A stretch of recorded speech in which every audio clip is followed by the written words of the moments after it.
We will call this meeting to order, and this is Tuesday, April 15th, and this is the 4 o'clock informational meeting before the City Council, before the evening's meeting. And I'd like to welcome all the guests for showing up today, and I think I know why we're all here. It's all about me and about the control of the meeting, so thanks for being here. Sorry, excuse me. Anyway, we're going to kick this off with some staff reports, and we're going to start out with Lori Hogstead, our city clerk. Lori, please. All right. Thank you, Council Chair Entenmann and City Council members. I will give an update or a recap on our election that was held just a week ago today. Hard to believe it's been a week already. And the only thing that we do not have at this point are the surveys compiled from the vote centers, the citizens that voted. Our staff is still working on the surveys, and I will get that information to you as soon as possible. But from the sneak peek I had, it looks very positive. Also, tonight on the meeting, we will have the canvas of the results of the election, and I am the last item on the agenda, but we will go through the results, and I'll go read through those for you and declare, the percentages and that type of thing. So that will be tonight at the 7 o'clock meeting.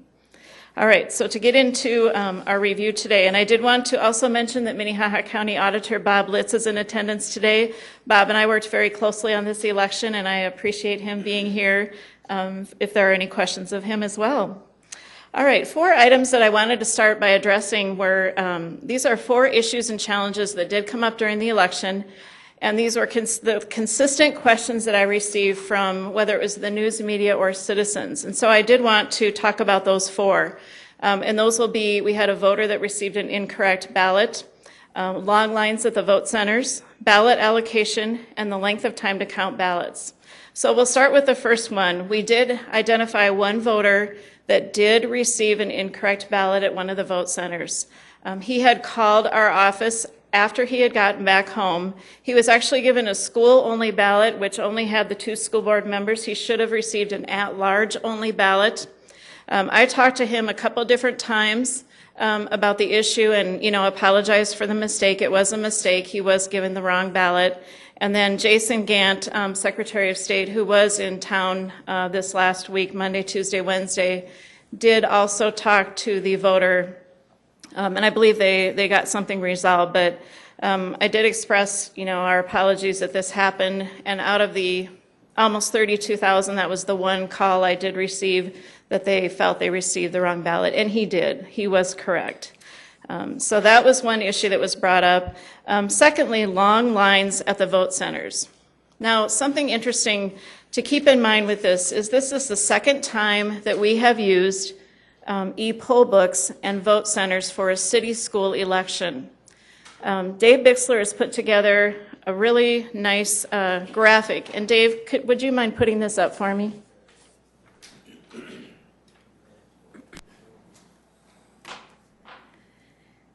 And this graphic shows back in 2012, you can see the number of voters we had at the various vote centers. And the number the line up above, the red line up above, represents the number of voters we had at the vote centers this time. Actually, this chart, also that Dave put together, shows that in 2012 we had 13,701 people voting. And in 2014, we had 31,980, so a significant increase of voters. And our average at each of our vote centers went from 1,054 up to 2,284. So a big change. And that is one of the reasons we had so many more people voting. But we did prepare for that. In fact, we had 11 workers at each vote center. We did receive a call just before noon that Faith Baptist, which was our busiest vote center, they received, it was over 4,273 ballots at their location. Right before noon, we received a call that they were bombarded with people, and Jason Gant, Secretary of State Gant, came in, and within 15 minutes, we had 4 employees to send there, not city employees, I'm sorry, but 4 election workers to send there to assist. We had set up 2 more e-poll books, and we added 22 more vote stations within Faith Baptist to try to ease the flow of people coming in. And of course, one of the ideas for that part of Sioux Falls would be to add, 1 or 2 more vote centers south of 57th Street. We know that that's a big area. It's continuing to grow. And of course, that part of the city did have, a vested interest in a couple of the items specifically. And so that could have determined the long lines and so on. But other locations that did have lines, they actually went fairly quick. And in talking to voters, I was told about 10 to 15 minutes from start to finish to vote. And, each vote center had 6 people checking in with the e-poll books, 2 people at the ballot table, and then we had 33 or more vote stations at each location. Of course, one of the issues that people questioned was, why did it take so long? Well, we had a very lengthy ballot. Every citizen other than those that were school only voted on 11 different items. Those that lived in Central or Southeast did vote on 12 different items. So all in all, I feel that even though the lines were a little bit long, I don't think this was the type of election that people would expect to walk in and vote and walk right back out. And those that did wait told me that it went fairly quickly and they were happy with waiting, but we still are going to look at some more ideas on how we can improve that. We are looking at, I don't know if you recall going into a vote center and there were some wooden dividers on the tables, and then those were built by the school district, and there were also cardboard dividers on the tables that we borrowed from the county. Then we had the voting booths that were set up also in the room on the perimeter of the room. And we really love the dividers that the school district built, and we're looking at having more of those built or building them, finding someone from city staff that could help us build those dividers, and it would be really easy to set those up. They're easier to carry. We can set those up on the tables and have more stations for people to come in and vote. We realized that we were at capacity at some of our locations, and I guess that's a good problem to have. And so we will be looking further at adding vote centers south of 57th Street. And if you have questions on each of these as we go, please ask. Otherwise, I'll just continue on. All right, ballot allocation. I think we did a great job with ballot allocation. We had one situation at Gloria Day Lutheran Church, which is out on 5500 East 57th, where we received the call from the election worker. They were out of Southeast/school ballots. At the time they called, our runner was on the way en route to the vote center. So it was about a 10 to 15 minute wait. I realize that's 10 to 15 minutes too long, but that was the only call we had of the day where we ran into that situation, which was a huge improvement over 2012.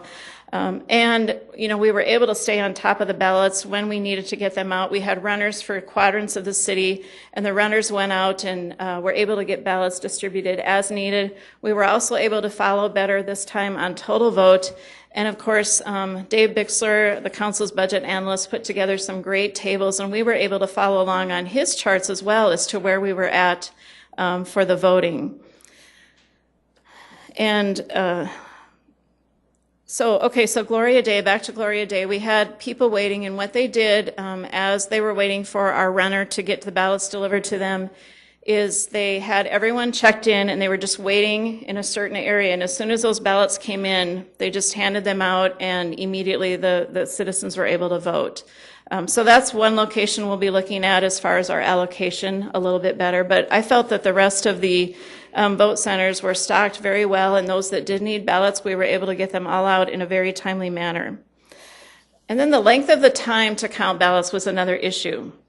Well, there's several things that factored into this, which do add up to the reason that some of these were a little bit late. First of all, most of the vote centers did not close until 7:30. We still had people in line at 7 o'clock, which when they are in line at 7 o'clock, we do need to let them vote. So we did, most of them did stay open until 7:30.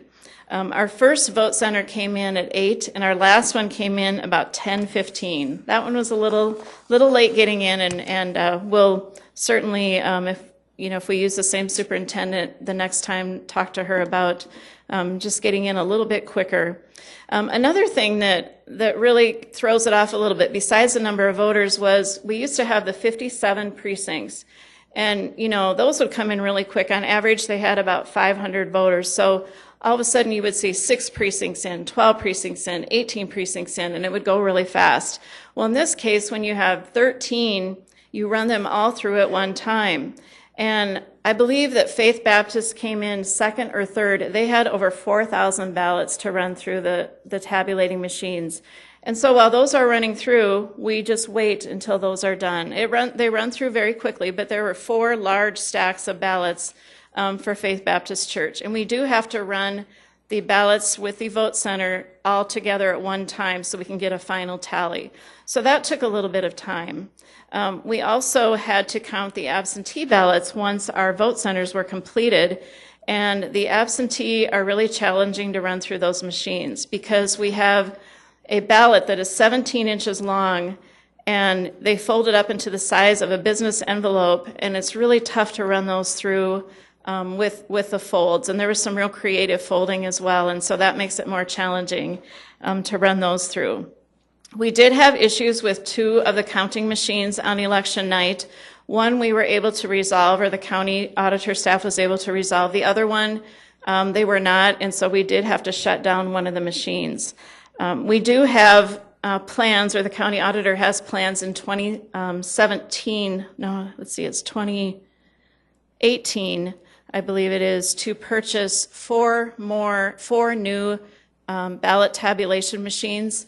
2 of those would be purchased by the county, 1 by the City of Sioux Falls, and 1 by the Sioux Falls School District. And so at that time, we will have new tabulating machines at the county auditor's office. We've, of course, have a number of areas that we're looking at for 2016 to, of course, there's always room for improvement. One of those is we're going to look at a different method of training the election workers. I don't think the slideshow, having everybody sitting in a room, really works anymore because we use the computer so much.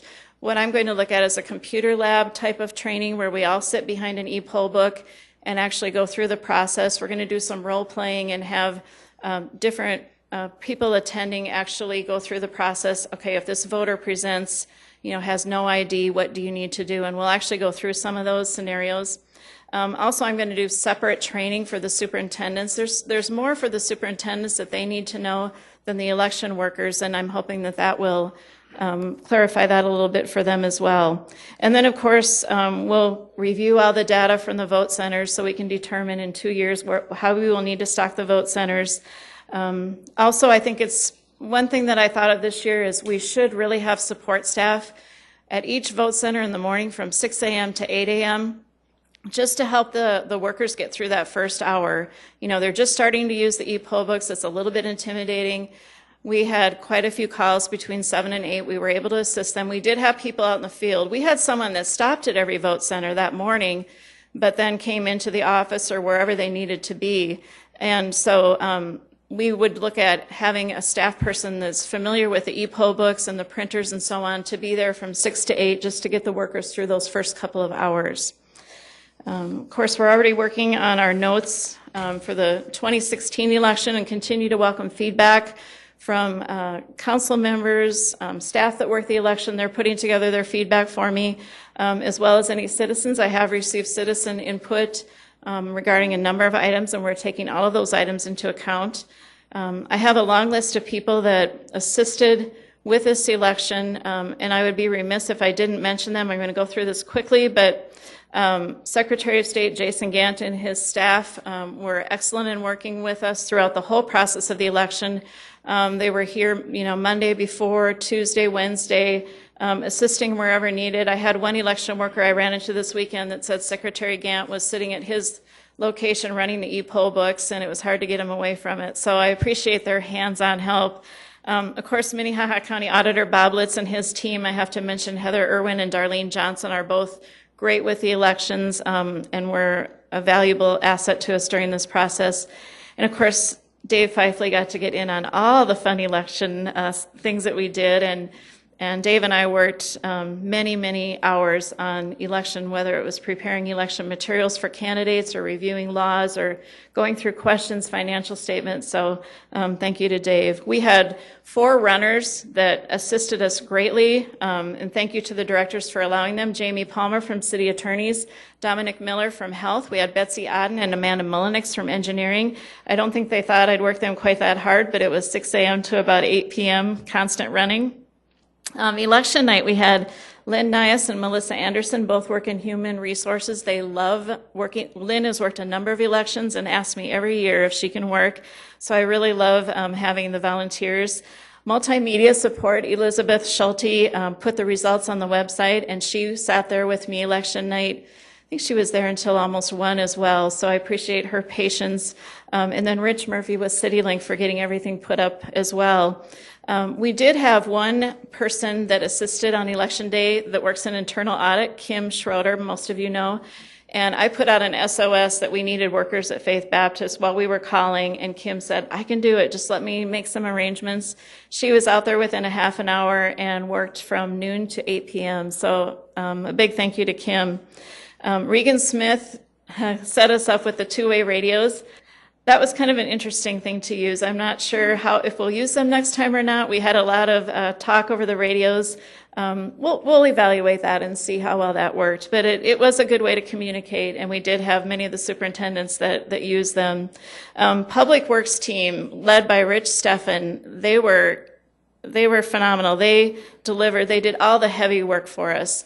And Dave Bixler coordinated the gentleman from Public Works with Rich. They delivered the voting booths, they delivered the great big auto marks, they delivered ballot boxes, supplies, e-poll books, spent 2 days delivering. Actually, it was 3.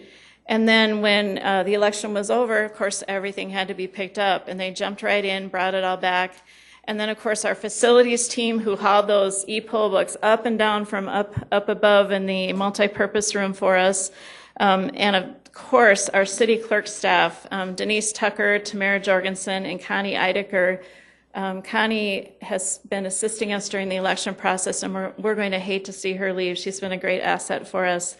And then, of course, I can't forget Jim David and Dave Bixler. Dave with his charts and tables and helping, voter tabulation, and that's just been great. And Jim was a great help grabbing the phones, whatever we needed. So anyway, thank you and I hope I didn't forget anyone, but all of those people played a critical role in our successful election, and so I thank them for that. I feel that the day went good. Actually, I thought it went pretty great. And I'm very pleased with the way the election went. There are always opportunities for improvement and, new challenges, working things out. But we've already got some great notes for 2016. So I'd welcome any questions. Are there any questions for Lori? Councilor Rolfing, please. Lori, first of all, I think you did a good job, too, and thank you very much. A couple of questions, though. First one, when you're counting, I noticed you said you counted the absentee ballots last. Is that Yes. a procedure?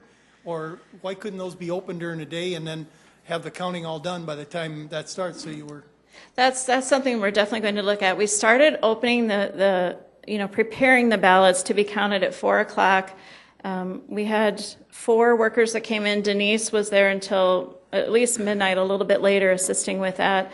By the time we were ready to count the absentee, they were ready to go, but that's definitely something, I know Bob Litz mentioned that we're going to talk about. If we could run those through from that, starting at 7 while we're waiting for the others to come in, just to get them out of the way, because they are a bit of a headache. Yeah. A lot of them do it. Yeah, they're tough. Stories. Yeah. It was almost painful to watch them go through, because you can't put the nice stack like you can for the others. You have to just do a small stack and just hope they don't catch as they're going through. The other thing I noticed, you had the right person at Faith Baptist as the superintendent. Absolutely. We had Sue Roust at Faith Baptist. She was perfect, 100% faith in her, and she did a great job. I know she kept us surprised all day of how things were going, and that's when we knew we needed to send in some reinforcement for her. But yes, excellent superintendent there. Are there any other questions? Yes, Kenny. Yes, Lori. Is this something that the public can access, or is? Oh, definitely. It's on our website. It was updated. We had we went through the provisional ballots this morning, and I'll talk about that a little bit tonight. We had 34 people vote provisional ballot. 23 of those were counted. So this is the report after we ran the provisionals through the tabulators this morning. It's on our website. Elizabeth Schulte from Multimedia was down there this morning, and I also have sets available over on the table. Okay. Just one suggestion when I was looking at this. It would be nice to have a table showing the addresses or listing the addresses of the individual vote precincts Okay. All right. with the stats, because it would just make it easier. Sure. I know it does say Vote Center 1, but if you don't know what 1 is, yeah, I can talk to Auditor Litz and see if that's something they can add to the printouts are a result of the tabulating machines, and then these printouts result from that. So I will see if we could do that.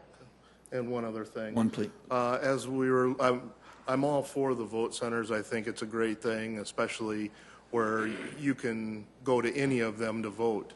But as you and I discussed after the election, one thing I did notice is that there was no vote centers north of really 6th Street.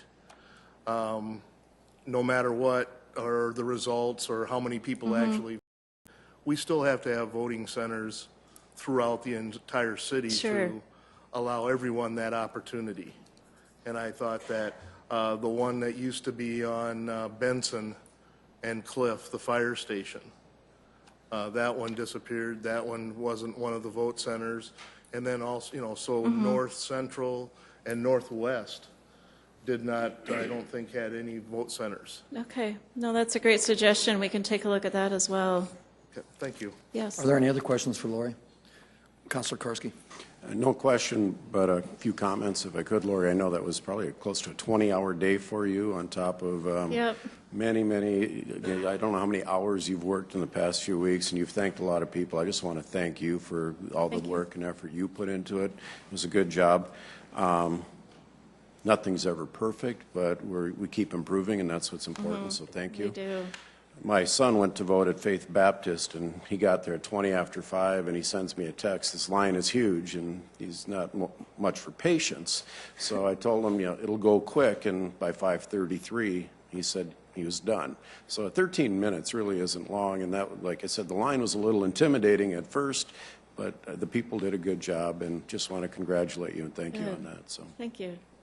Thanks a lot, Lori. You did a Yep. great job, fantastic job to all those volunteers and also to the staff. Thank you very much. All right. Thanks. Bob, thanks a lot for your work, too. Appreciate it, man. Second report we have here, for those of you that aren't familiar, the City Council informational meeting we have is an opportunity for us to enter into record some of the reports of our staff that the City Council has.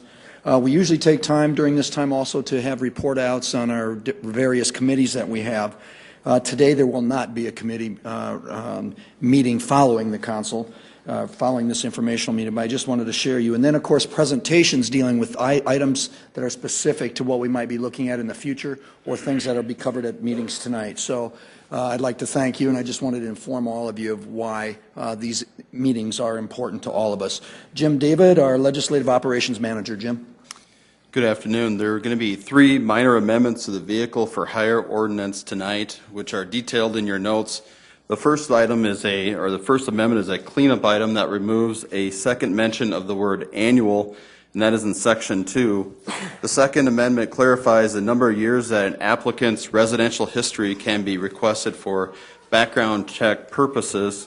And then the third amendment removes the signature requirement, which is already an existing ordinance in section 24 of the police department, who administers the driver's license and the background check process, is requesting this action. Each of you should also have an overstrike underscore copy or a copy of the amended council travel policy, which is number 47 on tonight's agenda. The amended council travel policy incorporates changes to the city's travel policy instituted earlier this year. The most significant change to the council's policy is that the travel credit card, which will no longer be personalized, but instead a general credit card. Also under the travel card can no longer be used for food purchases. Instead, those traveling will receive a meal reimbursement or per diem. I'd be happy to entertain any of your questions. Are there any questions for Jim? No questions? Thank you. Thank you very much, Jim. Fiscal committee did meet earlier this month. Is there a report, Sue, Yes. for the fiscal? Please. Yes. The focus of the meeting was a presentation by City Engineer Chad Heavey on the planning and scheduling of street construction projects. Prior to starting his presentation, Chad displayed an award received by the City of Sioux Falls from the Associated General Contractors of the State of South Dakota. The award is titled 2013 Build South Dakota Award Category 3.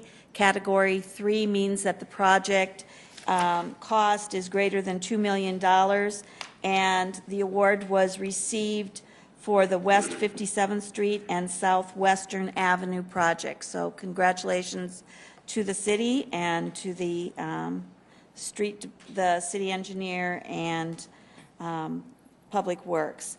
In his presentation then on planning and scheduling of street construction projects, Chad talked about the selection of the projects, how they prioritize the projects, the design phase, the project scheduling, project completion, project costs, and other issues around arterial street improvements. He also discussed contractor incentive and disincentive programs. Great.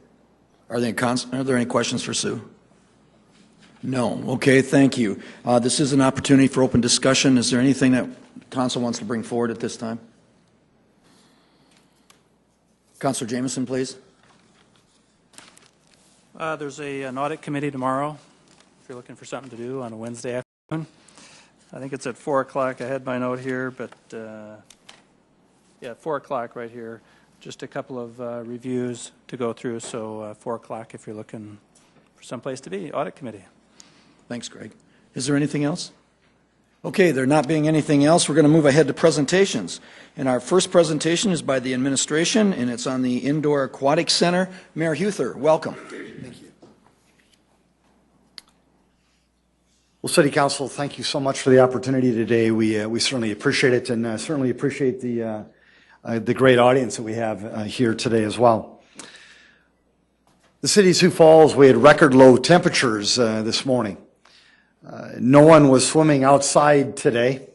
No one was swimming outside yesterday, and I don't expect that anyone's going to be swimming outside tomorrow.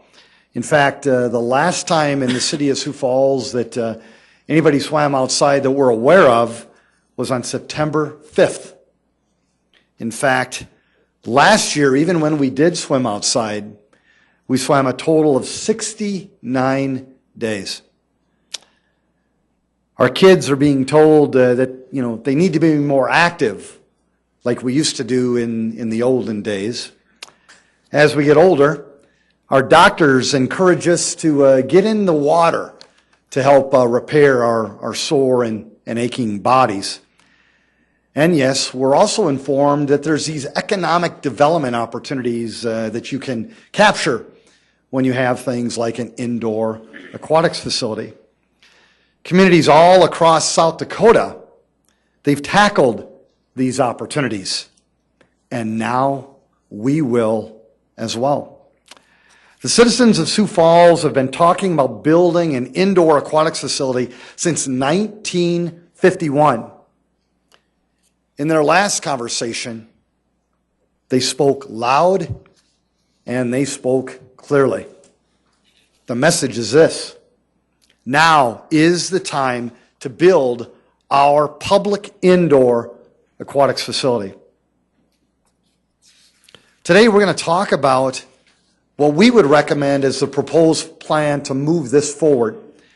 I'm going to try to just encapsulate it a little bit for you, and then we're going to go into more detail throughout today's presentation.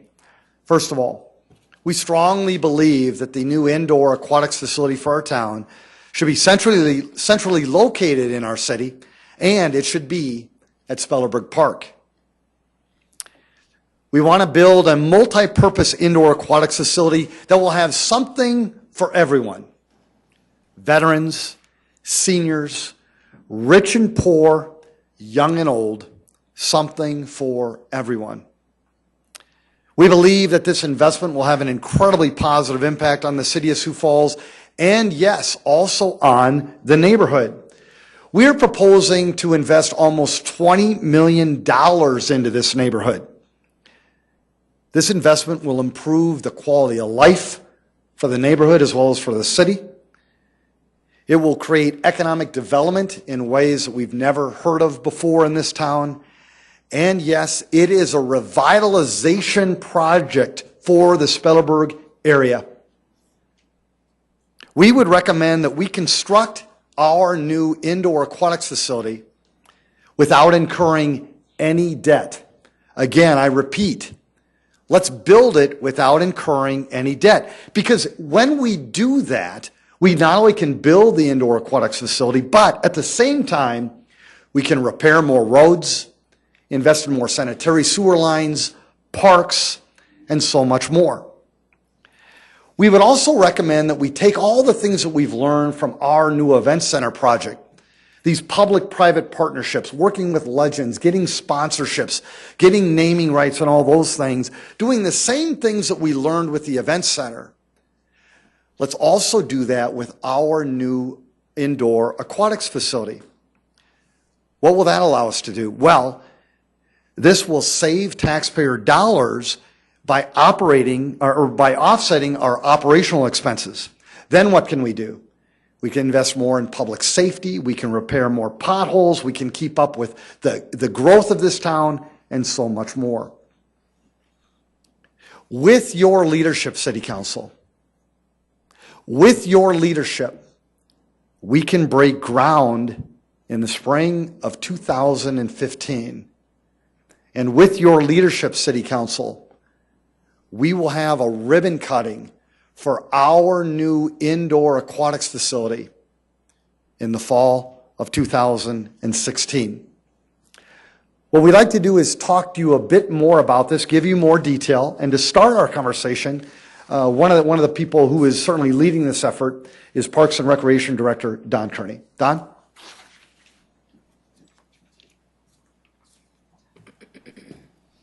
Thank you, Mayor. Again, Don Kearney with Parks and Recreation. I think it's important to, when we consider location, I think it's important to think about the focus on the recommendations that we have for our aquatic facility master plan. And I'd like to highlight some of those recommendations that Councilman Hunsaker and Associates provided to us back in May of 2013 in their final report to the City Council. The recommendation is to replace the Spellerberg pool with an indoor aquatics facility, and it's a top priority in that aquatic facility master plan due to the age and condition of the existing Spellerberg pool. The indoor facility would meet the immediate need for year-round aquatic programming, and replacement of a new outdoor facility at that location was not recommended by the consultant because of the traffic and parking concerns that were heard during our public meetings. As the mayor mentioned, a centrally located facility was a key factor in determining the location and the recommendation to place it at Spellerberg because large indoor aquatic centers have a 5-mile service area, and by placing it at Spellerberg, essentially every residence within Sioux Falls would have access to that facility within 5 miles of their residence. Another thing, obviously, location was a key item in the measure number 2 that was on the ballot last Tuesday. I think it sent a pretty clear message as to what the community thought about building an outdoor facility at that location. Spellerberg Park. I've often heard this referred to as a neighborhood park. Neighborhood parks in Sioux Falls are typically 2 to 3 acres in size. You think of Heritage Park, Menlo Park, some of those are typically 2 to 3 acres. Spellerberg is classified as a community park, and the name in and of itself talks about gathering the community at those parks. For example, McKinnon Park would be another community park. It is 18 acres in size, and the estimated acreage required to build the indoor pool and parking would take up about 3 acres, leaving 15 acres available for the community to continue to be able to enjoy all the amenities that Spellerberg currently offers. Specifically, as it relates to the site plan for Spellerberg, the picnic area and the playground area in the northwest corner of the park would be retained. The usable green space in the northern 1/3 of the park would be retained. The tennis courts on site would be relocated. The sand volleyball courts would be relocated and consolidated like we do at some of our other parks to use the space efficiently. The walkways would be retained through the entire park. As we listen to during our public meetings, people love to be able to walk through that park, and so not only will we retain those sidewalks and walkways within the park, but we will enhance them as well. And then the sledding hill would be retained, and we believe it'll even be enhanced with more convenient parking. Specifically on design, we think the best way to illustrate what would be included in this proposed facility is to share the indoor concept plan that was put together by TSP Architects. One of the amenities that we feel is important is the outdoor spray ground. It would be an interactive spray feature very similar to what we have at Pioneer Park. It's a very popular amenity. And then we would also give the ability for the patrons to be able to go out onto a sun deck, and if they like to be in the sun during the warmer parts of the year, they'd be able to do that as well. If you go into that southwest corner of the pool, you'll see that we have a therapy pool planned. We also have a recreational pool that would have 3 lap lanes. It would also have a crossing feature that is very popular with the teenagers. And then for the littler ones, we would have the zero depth entry like we have at a lot of our other family aquatic centers. The current channel is a popular amenity we found. People love to be able to walk against the current for exercise and just floating around there as well, which really provides a facility that everybody can enjoy. And then water slides continue to be a very popular amenity in all of our aquatic facilities, and so we're showing 2 water slides that would spill out onto the deck. As you go into the main entrance off the parking lot from the south, the main entrance would be there. We would also have some multi-purpose rooms that would allow the general public to have a birthday party, to have a community meeting, and have some dry space to actually conduct some meetings or get-togethers. As you continue on, we have a concessions and lounge area off to the right, and then as you continue through the hallway, heading north, you would have our locker rooms, both for men's and women's, along with family changing rooms. As you continue on towards the 50-meter lap pool, there would be office space, and then you would be in the actual 50-meter pool complex area.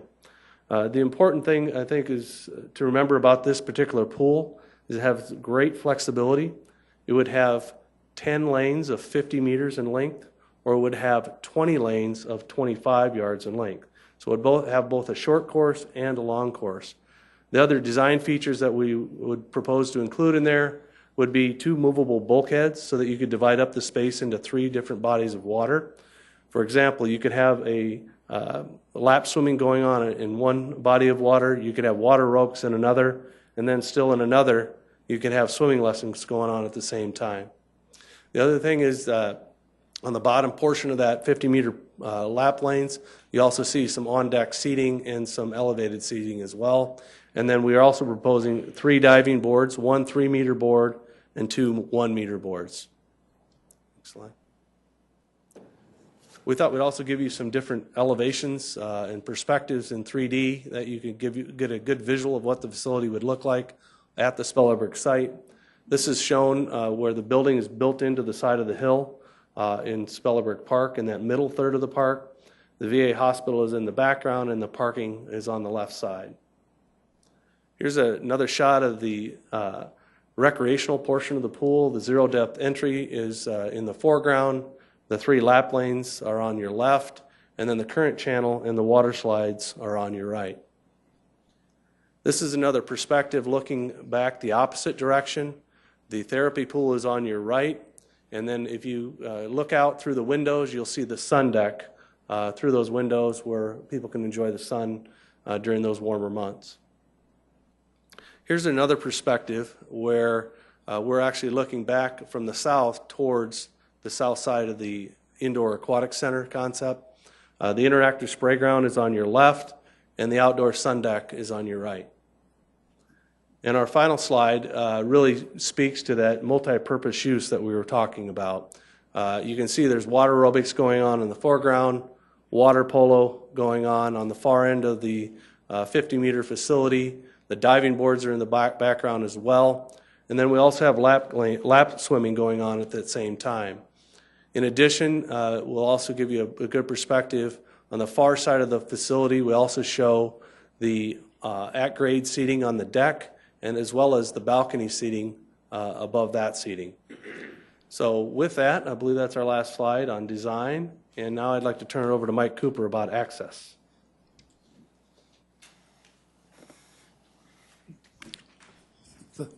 Thank you. Again, Mike Cooper with Planning and Building Services. The next focus that we want to talk about is on access. A lot of discussion about parking. And we've taken a look at swim meets because we know that with our indoor aquatics facility, we are going to be having swim meets. That's going to be one of the great economic factors of having this new facility. We've looked at other swim meets at Frank Olson Pool that we've done in the past, at the same time that there's other park usage going on. And we've determined that on average, there will be 250 parking spaces needed per day during a swim meet. With our new proposed plan, we will have an off-street parking of about 203 spaces. We also have on-street parking adjacent to Spellerberg Park on 22nd and 26th Streets that currently includes 64 parking spaces. So those total up to 267 spaces that would exceed the demand during a swim meet, as well as providing for other park usages during that time. We would not be using the VA hospital parking lot, and we would not be using other neighborhood street parking. The proposed parking lot of 203 spaces also meets our projected demand based on working with our aquatics master plan consultant, as well as an analysis by our own city traffic engineering staff. A lot of discussion about traffic. The existing Spellerberg Pool, during the days that we are able to operate that, we average out about 73 vehicles per day of impact along Western Avenue. And as we've said before, based on our analysis of the indoor facility, that would not change dramatically to 74 vehicles per day would be the average per day impact on Western Avenue. And the reason it doesn't change is because the hours of operation, the number of days per year that we would operate the indoor facility would allow us to spread that traffic out over a longer period of time. One more thing about traffic, because we've heard a lot about existing concerns and future concerns about traffic around the Spellerberg Park area. So we took out some of our traffic counts. Each year, traffic engineering does counts of some of our major streets. And this is the chart that we put together. Along Western Avenue, in the year 2000, between 22nd and 26th Streets, the average vehicles per day was 13,000. Last year, it was 12,900. And when we project out to the year 2035, it would be about 14,000. So over the next 25 years, it's projected to increase less than 10%. 22nd Street, again, going west of Western to Kiwanis and going east of Western to Lake. Those numbers have not changed dramatically, and they are not projected to change dramatically in the future. The same with 26th Street. In fact, the traffic counts have gone down going west to Kiwanis, and they've gone down going east to Lake. Along with those traffic counts, last year, traffic engineering added GPS receivers on those signals between 15th Street and 37th Street on Western Avenue. And that has allowed us to monitor the traffic flow much better than in the past. And we can look at those counts and those timers, and we can adjust them as we need to, either the timing or the phasing changes. So that's just going to allow us to control and monitor traffic flow better in the future than we have in the past.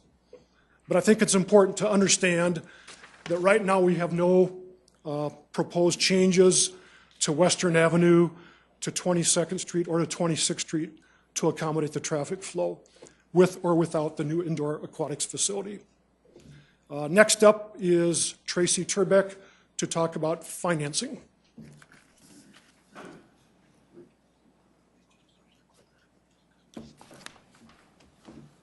Good afternoon. In regard to the financing part of the presentation, I will be talking about the upfront financing and funding for the construction of the facility, and then I also want to touch on, once the facility is open, the operational aspects of the budget for the facility. Anyone who's followed this project for the last almost a year now will understand that the expected cost of the project, the construction, all the site preparation and site development, the engineering and architectural fees, all of those things are estimated to cost about $19.4 million. And so that has not changed since the project was first proposed to be included in the 5-year plan for the city last summer.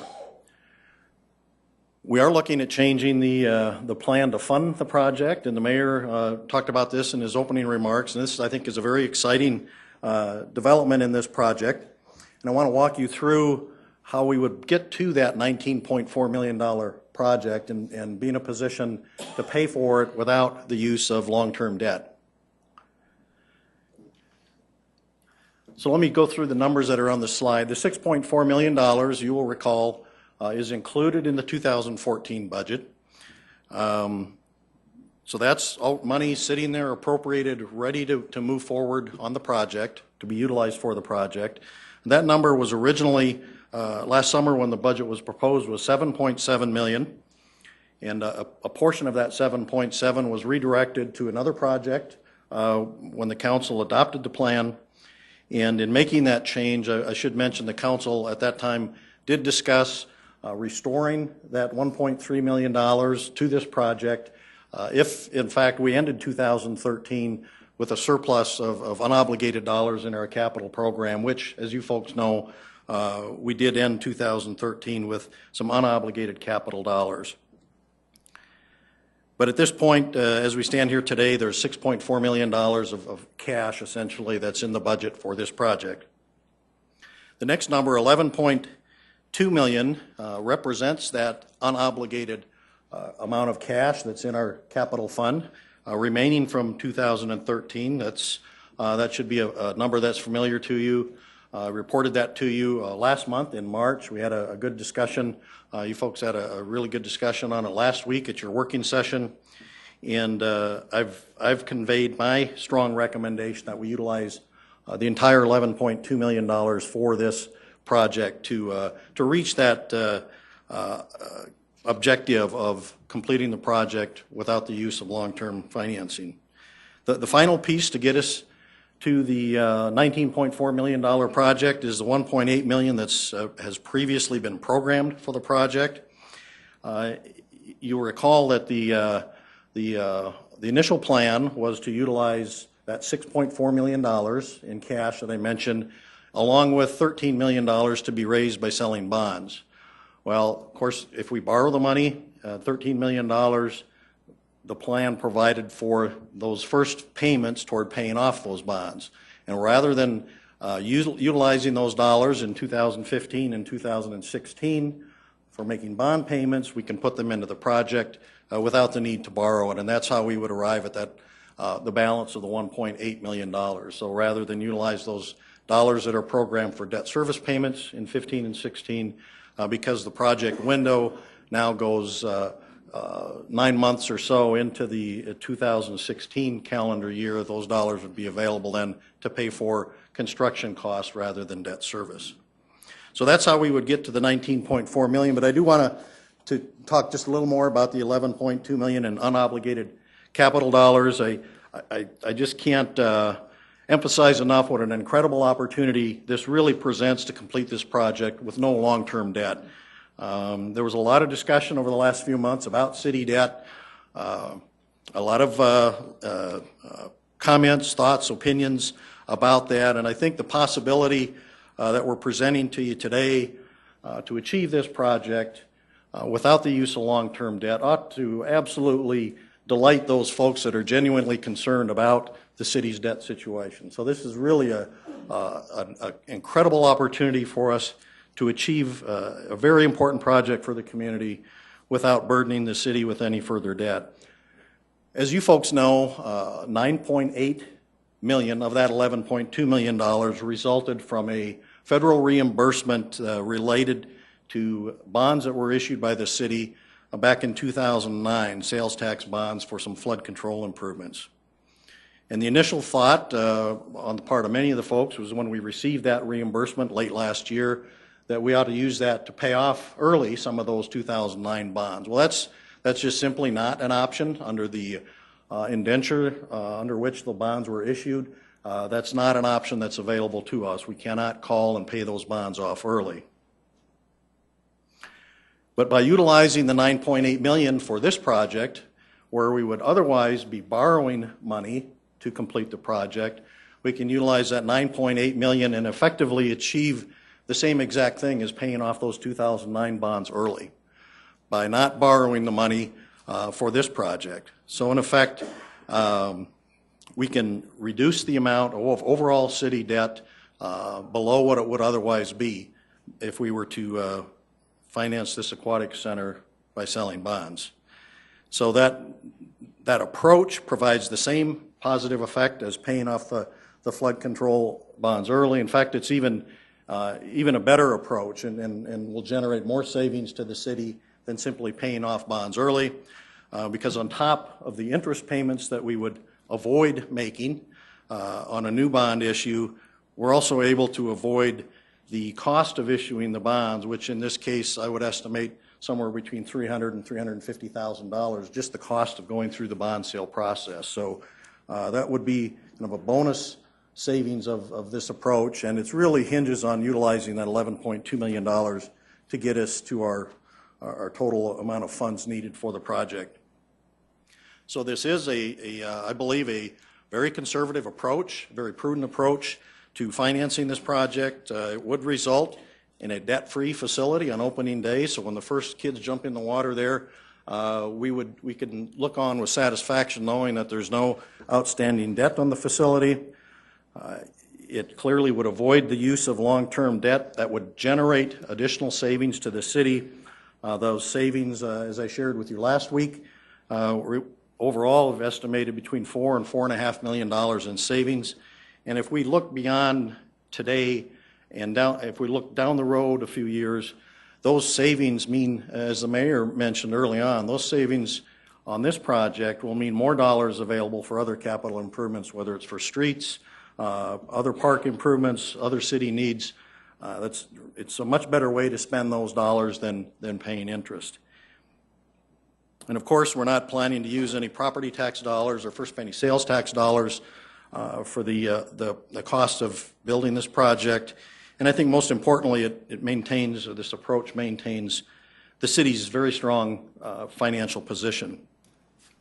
There are a couple steps that the council will be asked to take to formalize this approach and get us to that point. We'll be coming to you next month in May with a proposed budget supplement to appropriate that $11.2 million and actually formally put that into the budget for this project. That will go on first reading. We plan that for May 6th and ask that you adopt that on the following week on May 13th.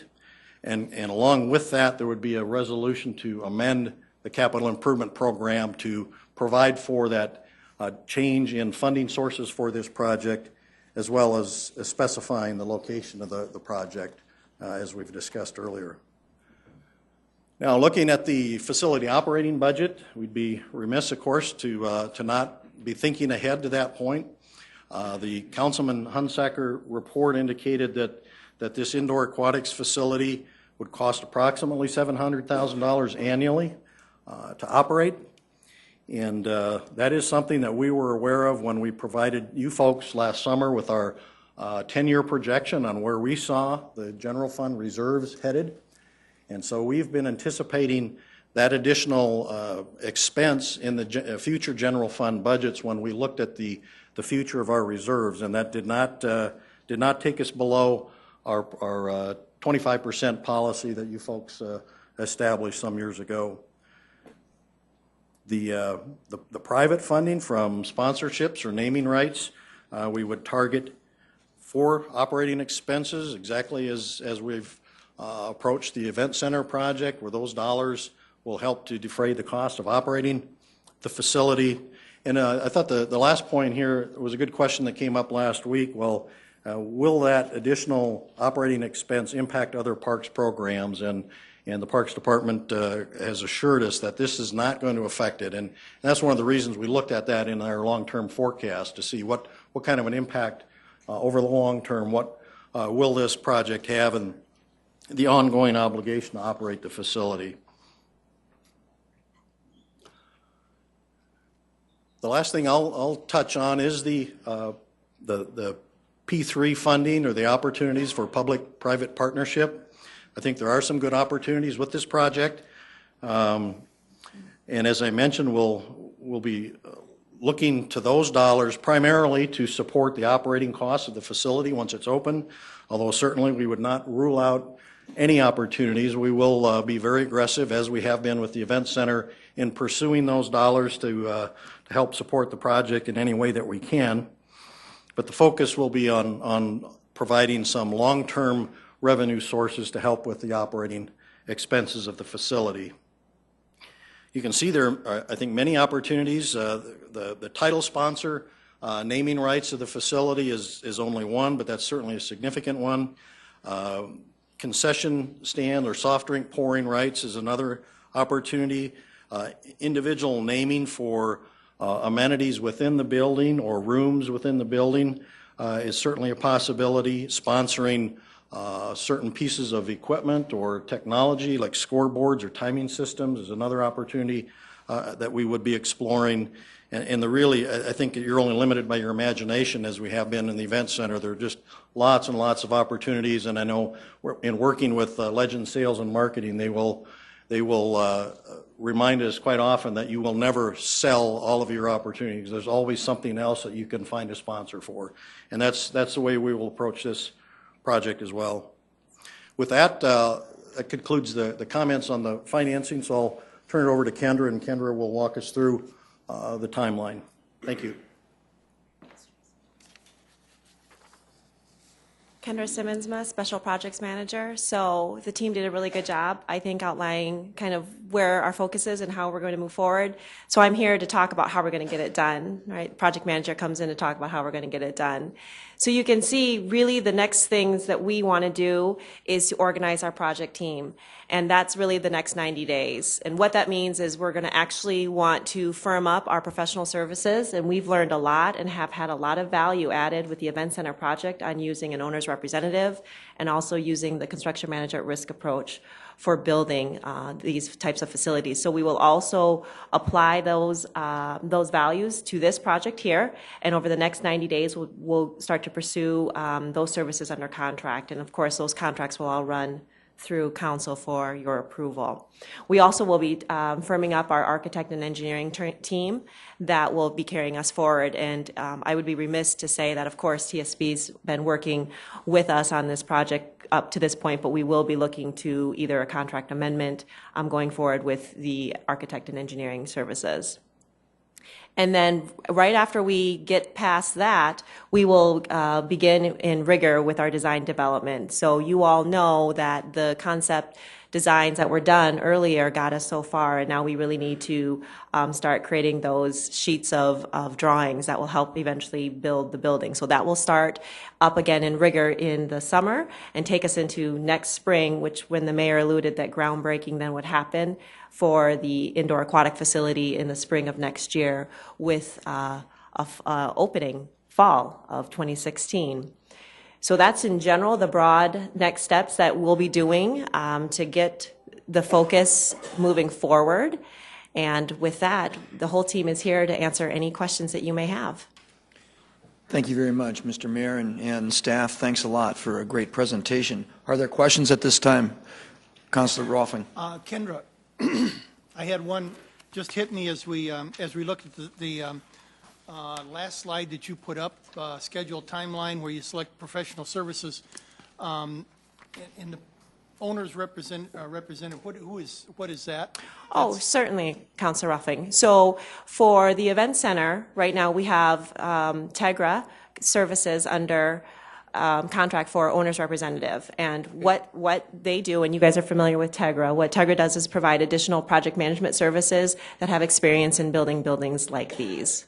You've got architecture and engineering. Is this where you would, it seems to me that you need some user people in that too to help with the design and that kind of thing? Or is that in some other area that I didn't see? Certainly, Counselor. So we would approach it, it's very similar in framework where we would get the right users in the room to help make decisions on programming and the types of requirements that we would want in the building, but we would still need to bring on board a professional architect and engineering firm to help us with that. Okay, thank you.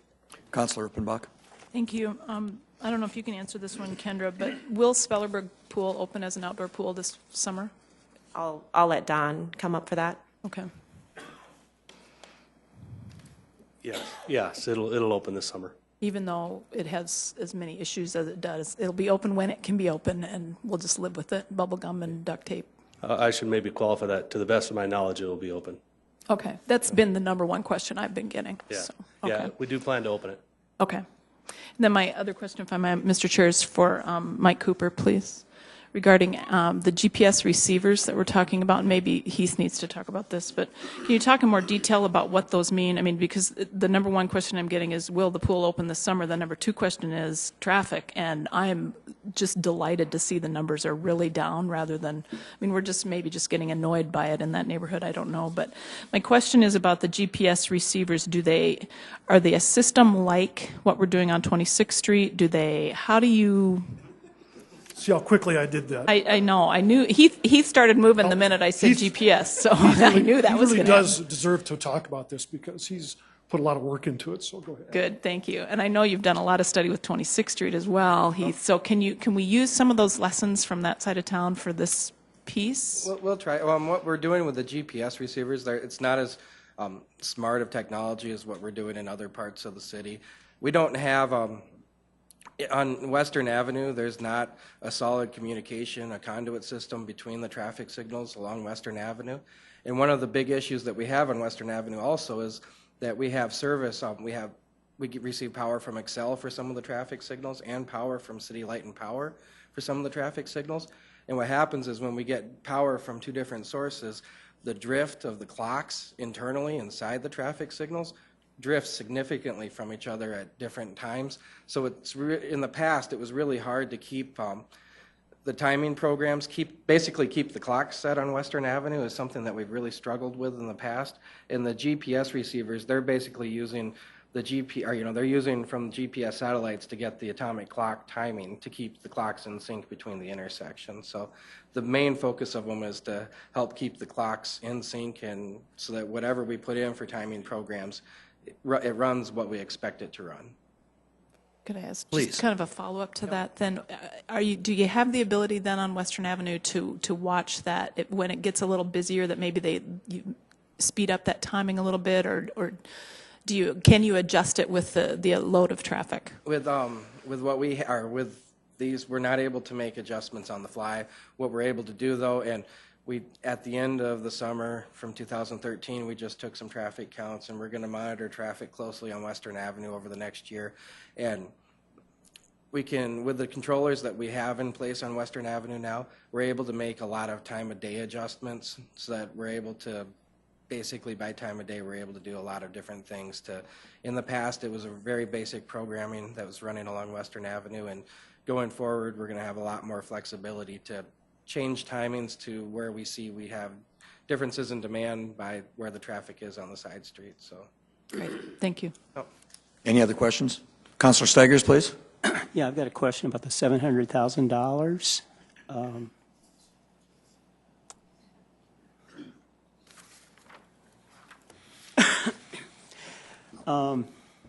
In the past, when we've talked about this approximately $700,000 per year, it was presented that that was the loss we would be taking at the indoor pool. But today, the $700,000 is being presented as operating costs. What is it? I think perhaps the best way to describe it would be the net effect to the budget. There will be revenues generated, but the net impact to the budget would be approximately $700,000. So what is the projected operating loss? It would be $700,000.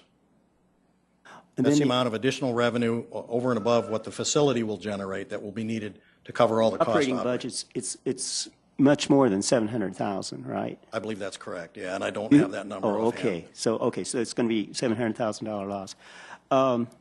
Also, too, from time to time we hear about public-private partnership. We've heard about it when we did the football fields, when we did Harmon Park, the hockey facility, indoor hockey facility, indoor tennis court facility. All of those projects, we have money coming from groups that will especially benefit from those projects. Here, I have not heard anything about swim groups contributing any money to the building of this.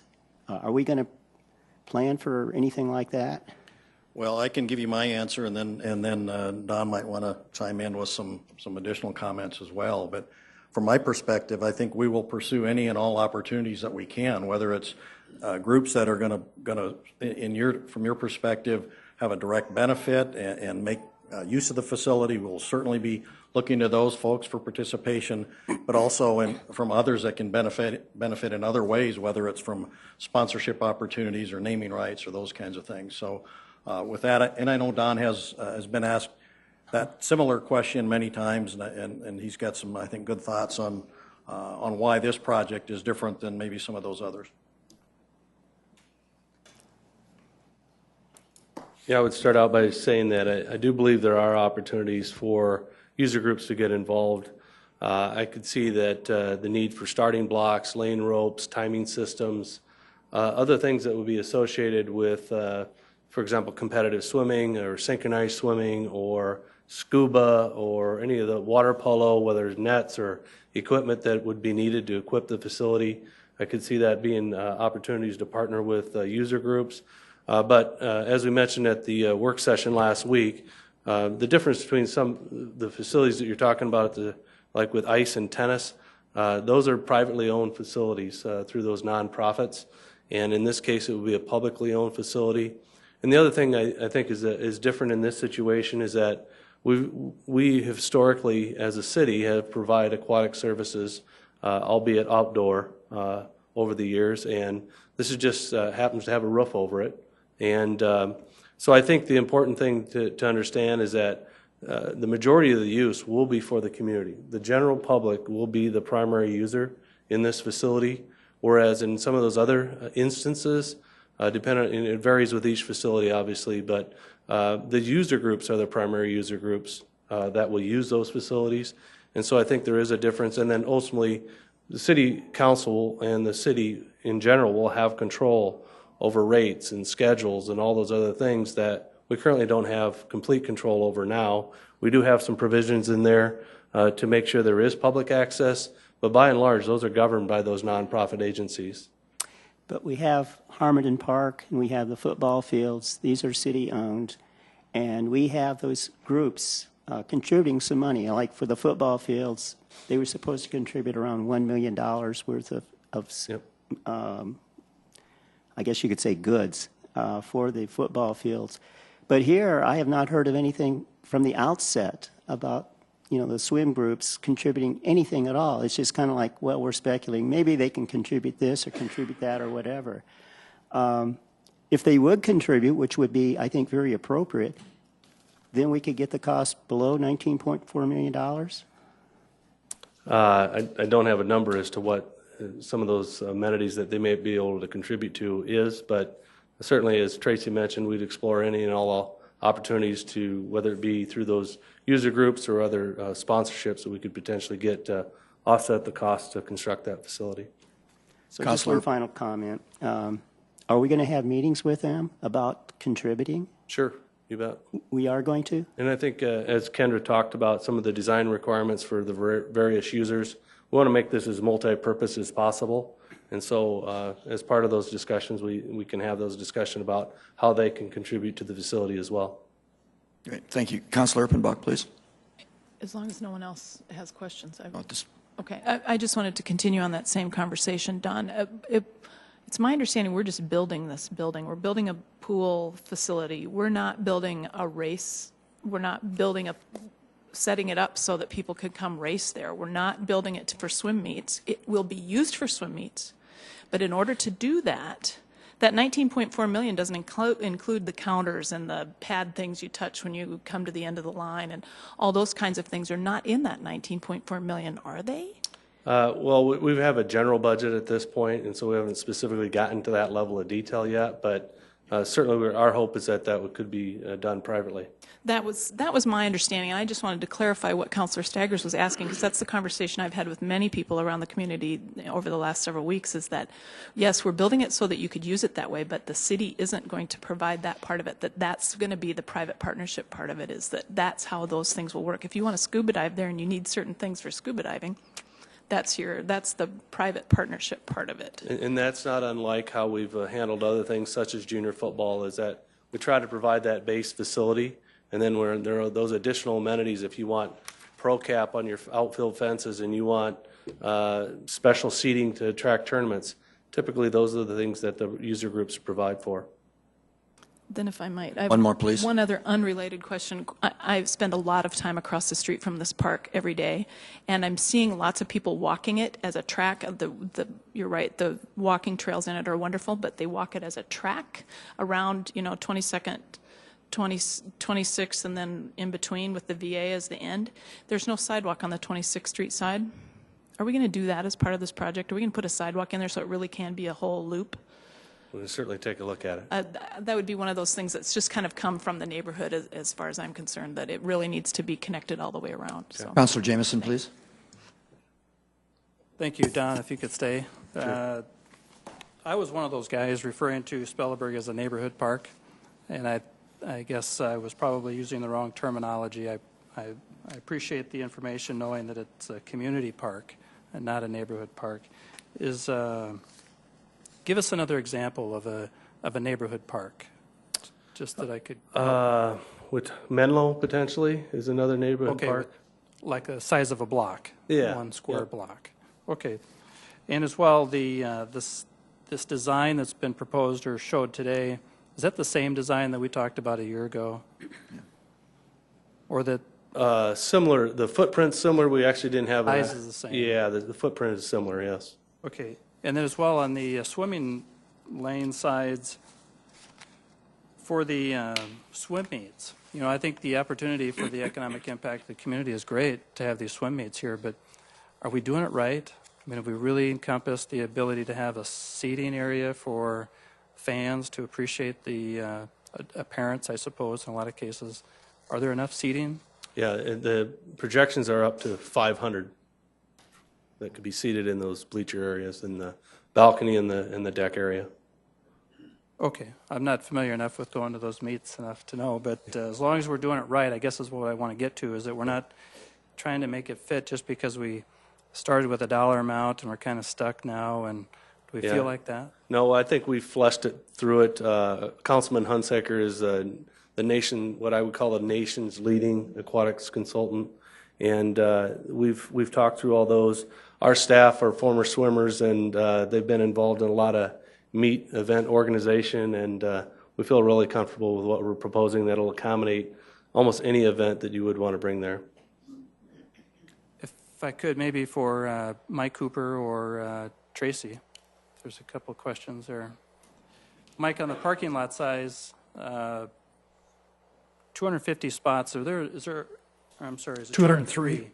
That parking lot size with one exit, is there another parking lot like that around town that we could get our grasp around 200 spots?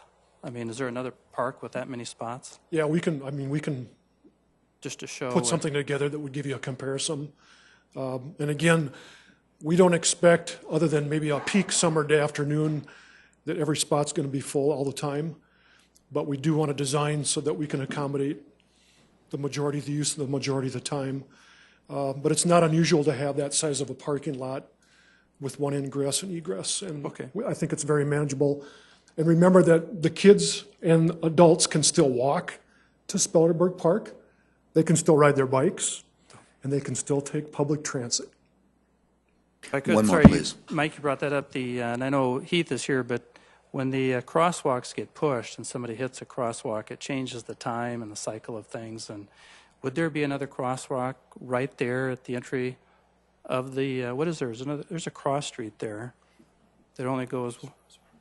22nd and 26th Street would be the only crosswalks? Yes. Okay, so we're not adding any... We're not adding a mid-block crossing. All right, one last question for Tracy. Please, one more. What's that? I think so. There's a light there. Tracy, the financing. I know there's, like you said, I think very well, it's pretty exciting not to pay any interest. I'm all for that. But let's not forget that the interest we will be paying is on the bonds for the levy. We're not going to be paying them off any earlier than we would as we initially began the process. We had hoped to maybe have the federal government pay us back this lump sum, but we never really thought it would happen. I just don't want it to get lost in this conversation that this money is still borrowed money. We're using money that we would have normally, like you say, held on to and waited several years and then paid back those levy bonds, but this isn't interest-free money. And I guess somehow we're paying for it. We're just paying for it with the name of the levy on it versus Spellerberg Pool. Isn't that true? I suppose you can look at it any which way. The bottom line from my perspective is that we will be able to utilize that $9.8 million to keep the city's debt lower than it would otherwise be under the circumstances we're in today. And that's the value from my perspective. From an overall citywide financial perspective, that's the bottom line. If you want to think about it going forward, that some of those payments that we're making on those levy bonds over the next 10 years or so, in our minds, if we're thinking, well, we're really paying for the aquatics facility, I suppose that's a perspective that some people might have, and there's nothing wrong with that. The bottom line is if we can save $4 to $4.5 million by taking this approach, that's, I think, a big win for the community. Thank you. Are there any other questions? Kenny, please. Tracy? Right, before you get too far, please. Okay. I just want to talk the operating budget and get my mind wrapped around this $700,000 annual bill that we're going to have. I guess, where are we actually going to be pulling the money from? What funding sources to pay for this $700,000 a year? Well, the operations of the facility, just like all of our parks facilities, will be funded within the general fund. That's where we will budget for it.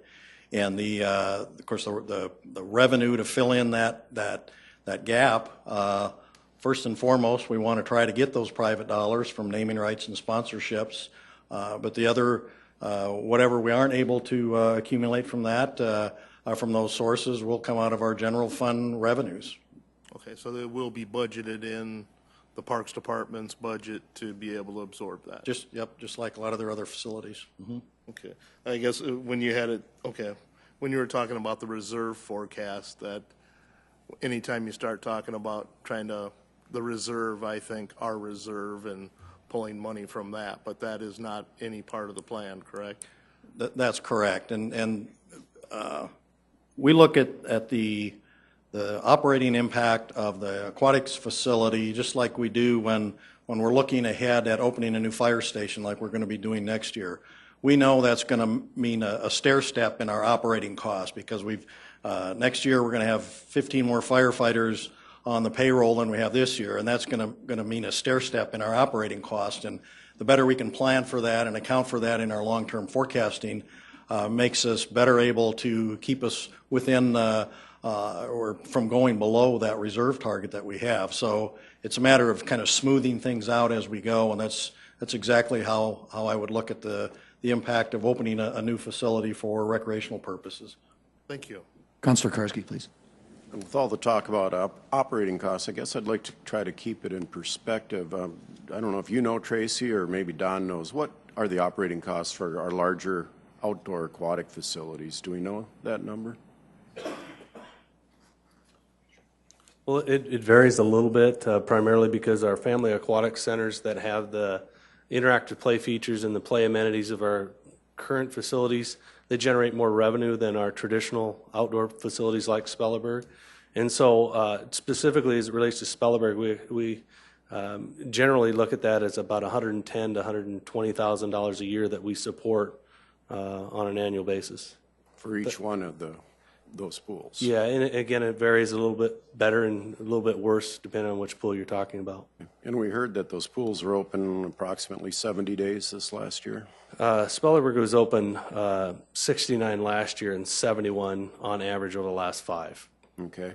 And Tracy, you talked a little bit about how some of our private funding may come into play. Are we hoping to hit the whole $700,000 to keep that out of the next 10 years? What are we thinking? Yeah, we really haven't been able to do a good analysis of that yet. I think one of the first things going forward that we would do is sit down and talk with Legend Sales and Marketing. They are certainly, because they're on site here, they've done a very good job with the event center. We're very satisfied with the work that they've done. I think it only makes sense to look at that as one very likely alternative in terms of generating some of those private dollars. But yeah, at this point we have not asked them how much we could realistically expect to generate.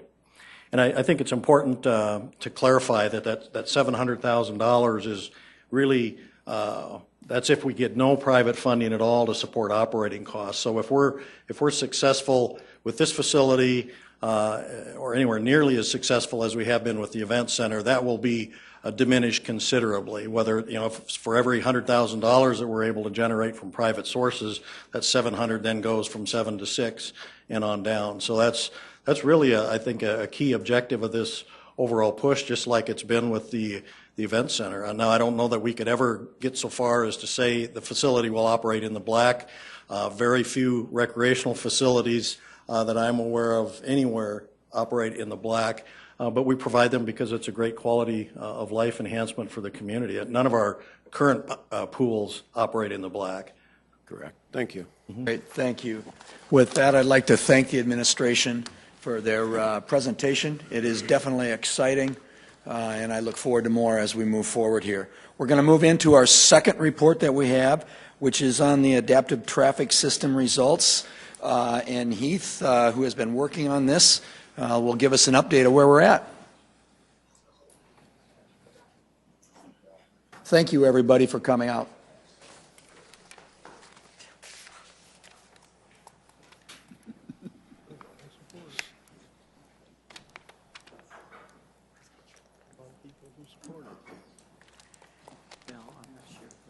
You ready, Heath? This is exciting. All right.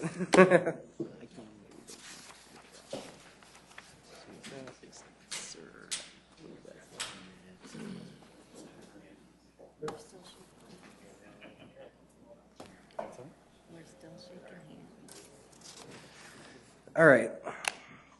I want to talk to you guys about the results that we found on East 26th Street with the adaptive traffic project that we've put in place out there. One of the first things I want to talk about, though, is we had a real interesting event this morning. I don't know if anybody was real familiar with it, but it was a huge impact on traffic. I just kind of want to throw it out there and talk about what happened this morning at the intersection of 26th Street and Yeager Road. We had a fire in one of our signal poles early this morning, like 2 a.m. or so, and it burned up most of the wiring. So we had a dark intersection out there, and we had traffic backed up for miles this morning out at 26th and Yeager, and we were directing traffic by hand, and our traffic maintenance crew did a great job today of getting the signal, getting all the cables back in place at the intersection and getting the intersection running again. But I just want to throw that out there because we had a significant event that really significantly impacted traffic on 26th Street, which just, since we were talking about this today, I figured I would get that out and just let everybody know about it. So with that in mind, I'll go ahead and start on my presentation. The whole idea for the adaptive traffic signal project on 26th Street really generated from the Everyday Counts initiative, which is being pushed heavily by Federal Highway, where they're working with the DOT partners across the country and the cities throughout the country to try to introduce us to technologies that we can use to improve our projects, speed up our projects, do things to improve traffic flow, just generally good ideas to involve different types of technology into our transportation world. And we just want to recognize that it's Federal Highway and the DOT that have been heavily involved with us from the start on researching what we're doing on these types of projects.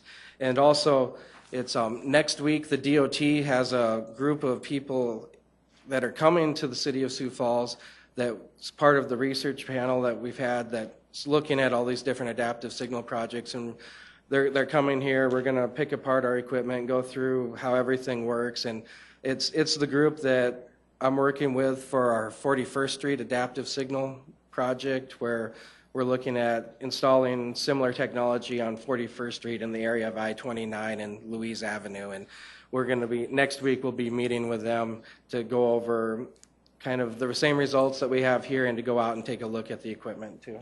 If you want to. Here's our project timeline for our project. We started back in September installing cable in the intersections, and we've gone ahead, got the equipment installed. We came to council to talk about the project once during that time too, and now we're here to present our results to you guys. And our initial target date that we had was April 2014 for presenting results, so I feel like we're on time as far as coming forward to you guys and presenting what we've found so far. I'll go for a real quick recap on what is the difference for adaptive traffic systems. Probably there's been a lot of different analogies used over this past year to talk about adaptive traffic. One of the ones that people really seem to really grasp is the sprinkler systems you use for your automated sprinklers. It's our traditional traffic signals. It's more like a sprinkler system where you say, I have 3 zones and I'm going to water the first 2 for 4 minutes and the third one for 6 minutes. And it's kind of set at that, and that's generally what the intersection does.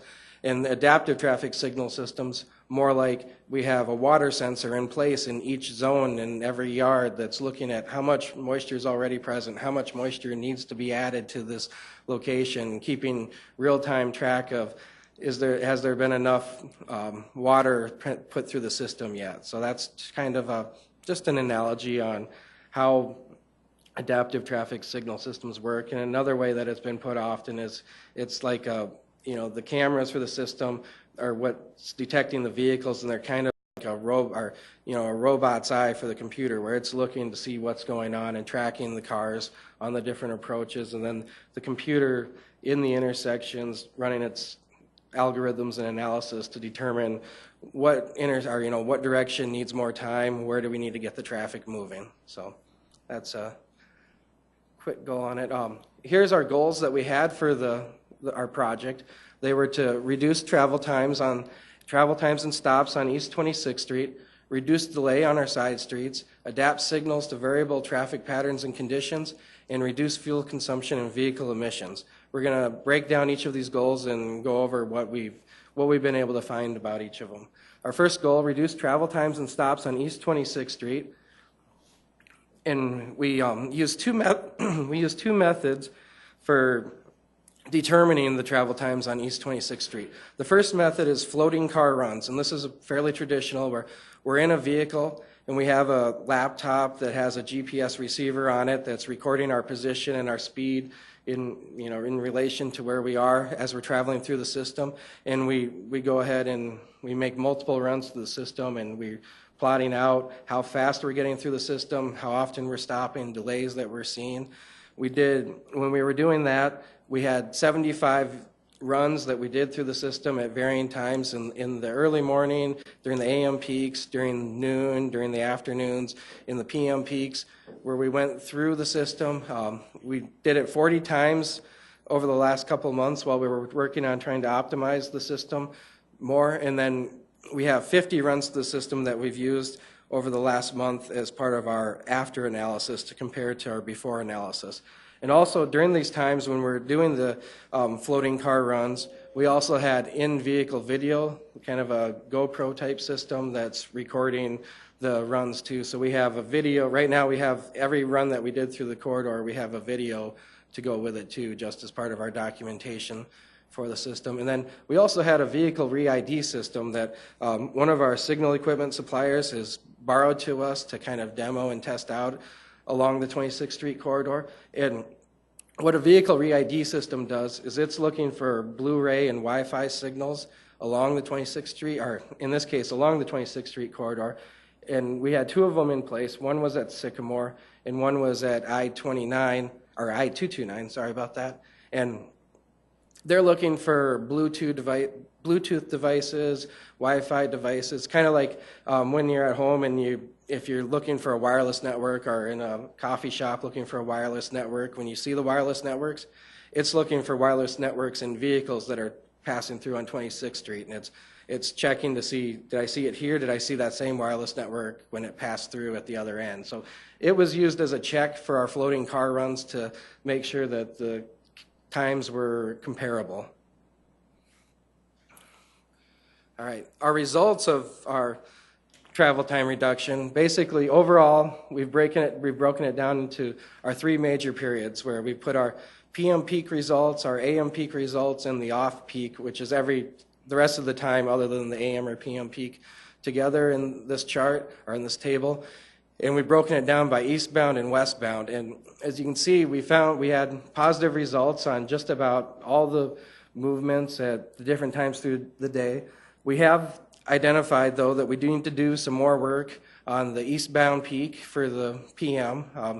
As you look on our charts, we've had a 3% reduction or 3%. It's basically a 3% increase in the travel time. The travel time's increased on how long it takes us to go eastbound in the PM peak.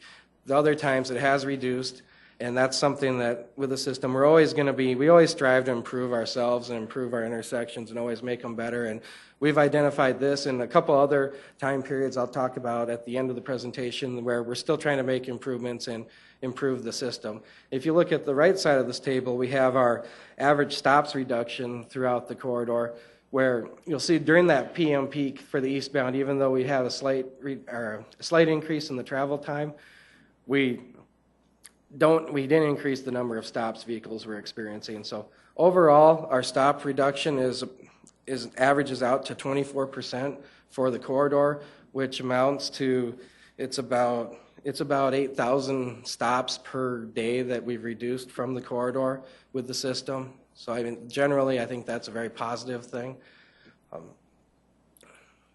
Our next goal is reduce delay on side streets. For this, we had two methods that we used to look at our delay on our side streets. We had two methods we used to look at delay. We also looked at our mainline delay. And our floating car runs that we used to look at travel time can also be used to determine how much delay we were experiencing on 26th Street through the corridor. And then we did observations of how far traffic was backed up on different legs throughout our after period too, to try to model exactly the type of delay that the vehicles are experiencing. For our mainline delay, our overall average travel time, it decreased from 368 seconds down to 339 seconds.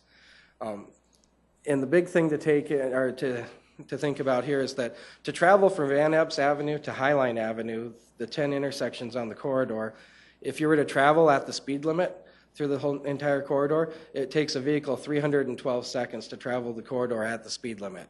So in order to analyze our delay for the main line, we need to look at the overall travel time and remove from it what basically is the free flow time to travel through the corridor. And we do that, we're looking at our prior delay was 56 seconds per vehicle on 26th Street, and that's reduced down to 27 seconds per vehicle for traveling through the corridor. And this amounts to a 52% reduction in delays experienced by the 26th Street traffic. On the side street, we basically at this point so far, we've determined that our improvements on 26th Street have not sacrificed operation of the side streets. We've seen a slight increase in the queue lengths on the side streets along 26th Street of about 3%. But we've also been able to reduce the cycle time it takes for the intersection to serve all the movements by about 5%. And when we run this through our modeling, it's showing a slight reduction in delay for the side street, but generally at this point, we're just considering that the side streets, that we haven't hurt the side street in order to improve 26th Street, but there's a lot of feedback from the public that generally very supportive and positive on what they're seeing on the side streets. So it appears, and it's hard to model some of the things that the system does do for the side streets for improving it. There's not a good way to model it. So at this point, this is what we have for the side street. So overall, for results for delay, we have the 52% reduction in mainline delay, and then on the 26th Street corridor, there's approximately 20,400 vehicles average throughout the segments when you start at Van Epps and you go through and you figure out average traffic on the different segments. And when we walk through the calculations for the 20,400 vehicles through the 29 seconds of delay that we reduce for each vehicle each day, we end up with 164 hours of delay that we're removing from the 26th Street traffic system, so which we found is a fairly significant delay to reduce or to remove from the system. Our next goal is adapt signals to variable traffic patterns and conditions. One of the big things here is the crash numbers. And at this point, we need more time for the crash numbers to stabilize. Typically for a crash analysis, you compare 2 to 3 year periods. So far, we've had about 2.5 months where the system's been in place. And the 2.5 months is very comparable to the 4 years prior. But at this point, and this last 2.5 months have been occurring during mostly wintry conditions, and the weather hasn't been real great the last 2 months. It's once we get some summer conditions and fall conditions and we get over a year for the system, we'll get a better idea of exactly what we're looking at for crashes. But the one positive I can say is looking back over the last 2.5 months, even with the weather conditions we've had, the crashes right now that we're experiencing are equal to the 4-year average prior. So we expect that we'll see better results going forward, but it's not enough information to really present anything at this time. The system, from observation, from what we've seen and from talking to others, the system does appear to be recovering faster from trains and crashes, different incidents and events that happen out on 26th Street. And here, the interesting thing was we had initially the first couple of weeks when we had the system running, we had 3 separate cases where we had a citizen call in and with basically a complaint that the system really did not appear to be operating well at all. And they were on either I-229 trying to get northbound off onto 26th Street, or they were on Cleveland Avenue trying to get off Cleveland Avenue.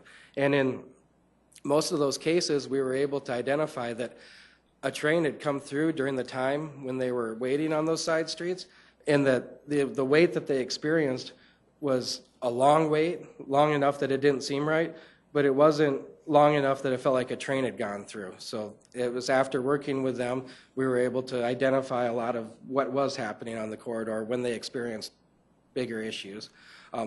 This week is our first experience with working on the system and watching how it reacts to detour traffic.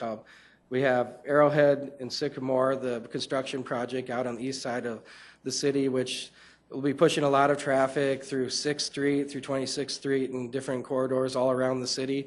And we're we're kind of excited to work with the system and see how it does react to the traffic that chooses an alternative route on 26th Street. And that's something we're going to watch closely this summer. If you could go.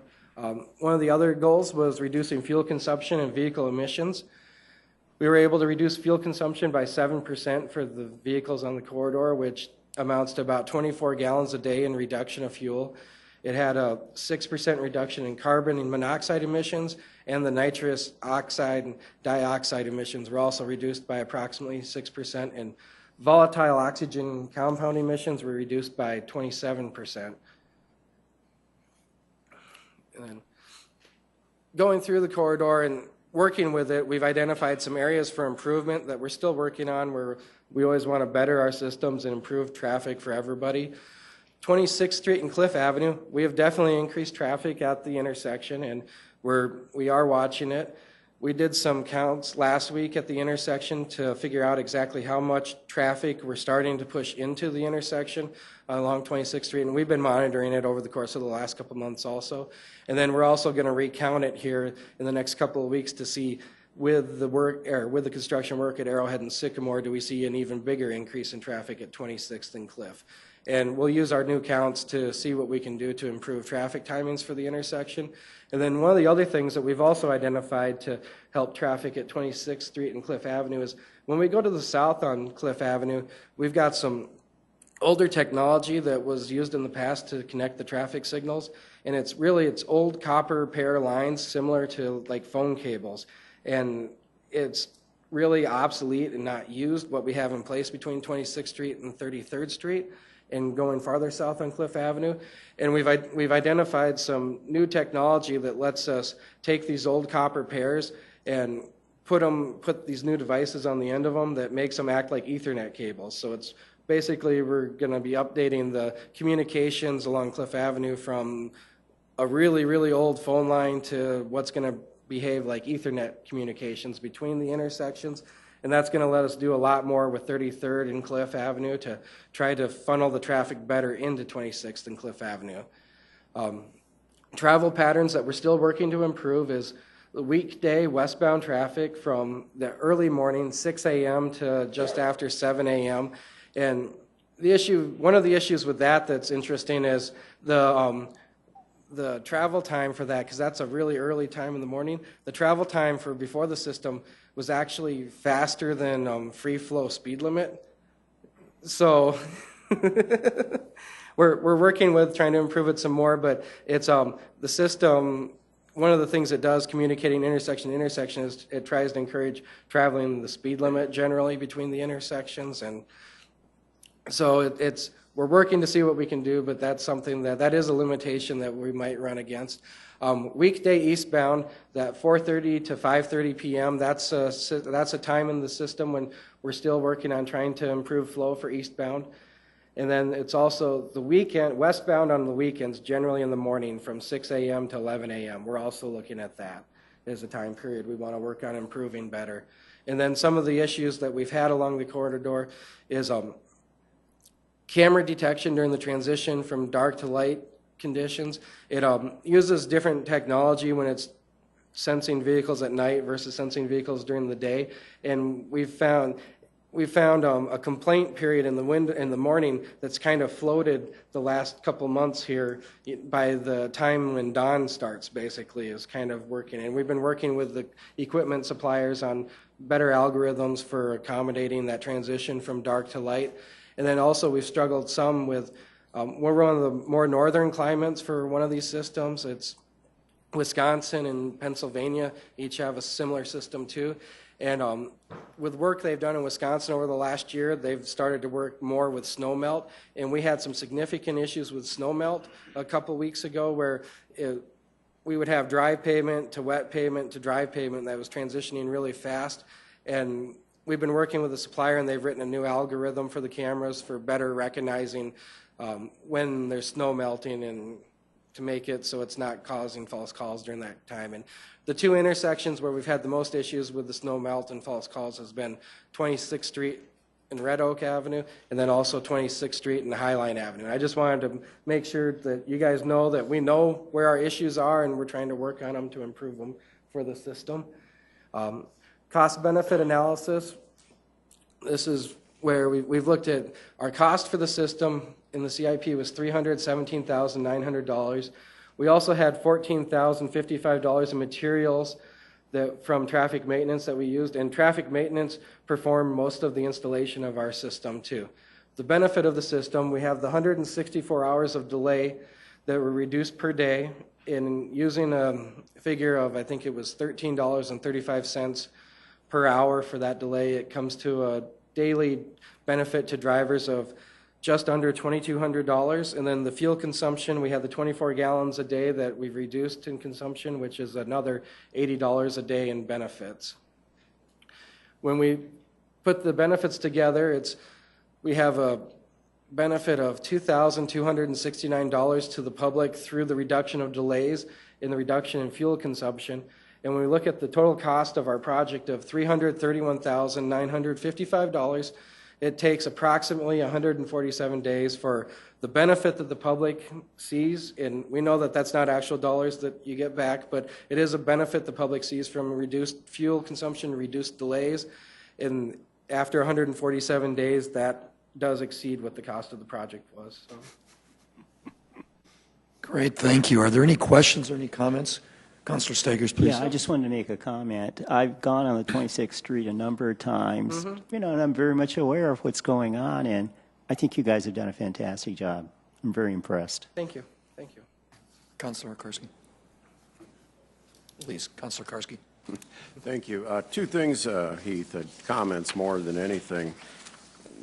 You paint a very nice picture, big picture with your numbers, and I was just kind of running them down. If I live on the other end of town, but if I was traveling 26th Street a day and you added 30 seconds, or took 30 seconds off of my commute, added 30 seconds to my life every morning and every afternoon, and did that 5 days a week and for 50 weeks a year, that's 4 hours you added to my life that I'm not sitting in a car. So for those people, for every one of those people, that's a number that hits home and makes it personal.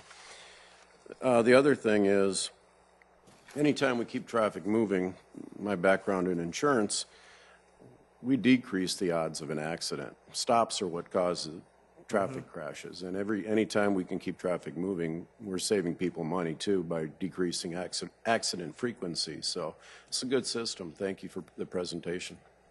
Councilor Anderson. Just a couple questions.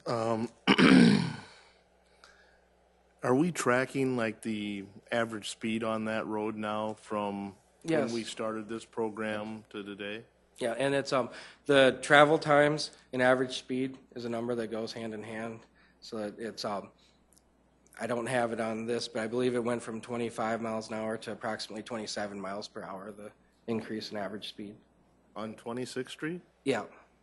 It was prior, it was 20, well, and average speed doesn't count your stops bring down the average speed. So we've seen the average speed has seen a 2 mile an hour increase as far as looking at the total travel time. We have been using some of our counting tubes that we have in place we've been also looking at what travel speeds are in segments too.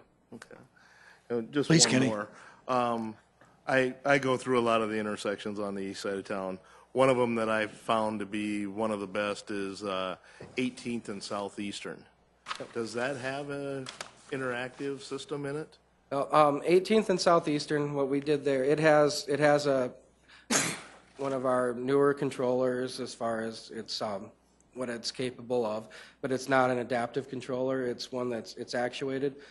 What we've done at 18th and Southeastern is we've added actuation to all the approaches at that intersection. So we're at that intersection, it's constantly monitoring what traffic's coming from each direction all the time, as far as it is able to end its cycle quick if it sees big gaps in traffic and go to where the next car is, and it's adding detection is what we've done there.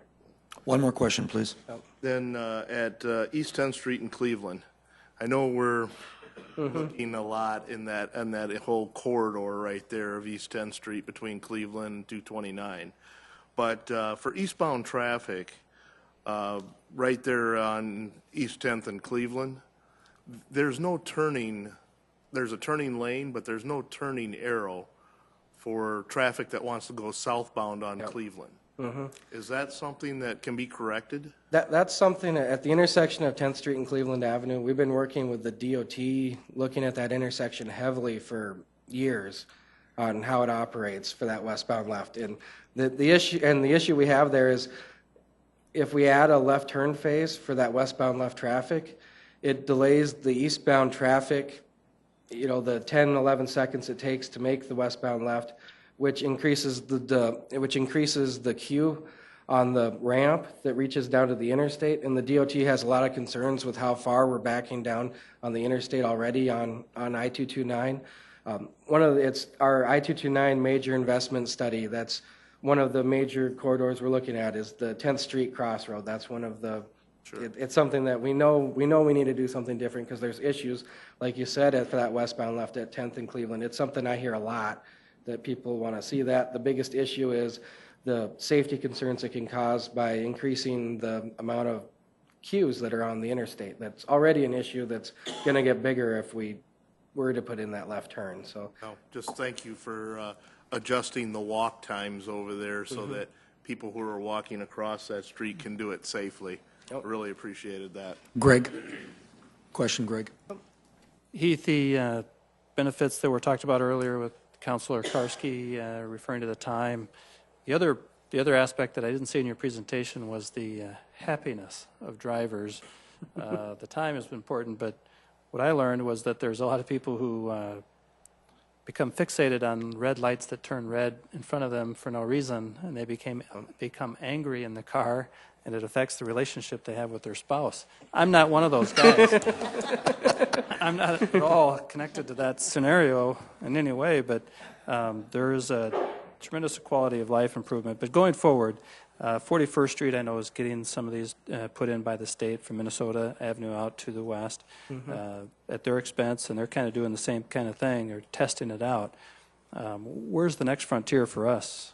Minnesota Avenue? yeah, I mean, we've been looking at a lot of different corridors. We've got a long list of places that it could be applied to, and I think that one that we would see a lot of benefits from is Minnesota Avenue, really probably from about the 10th Street south to the interstate area. We would see a huge benefit from the system. So, Great, thanks. Boy, that's one heck of an observation about relationships, Greg. Thanks a lot. That being said, what I would like to do, Heath, is thank you a lot for the presentation. It is something that I know there's been a lot of interest on when it was first introduced to us, so thank you very much. We are still not done with our business, and I would like a motion, if possible, please, to go into an executive session to consult with legal counsel pursuant to SDCL 125-2, paragraph 3, and also personnel matters pursuant to SDCL 125-2, subsection 1. So moved. Second? Second. Okay, there has been a motion and a second to go into executive session. Do I need to call for the vote? Michelle and Dean? No, Rex and Dean. Sorry. Rex and Dean. All in favor? Aye. Opposed? Okay, we need 5 minutes to go into executive session. With the exception of those that are to be here, please, we will have to clear the chambers. Thank you. 5 minutes.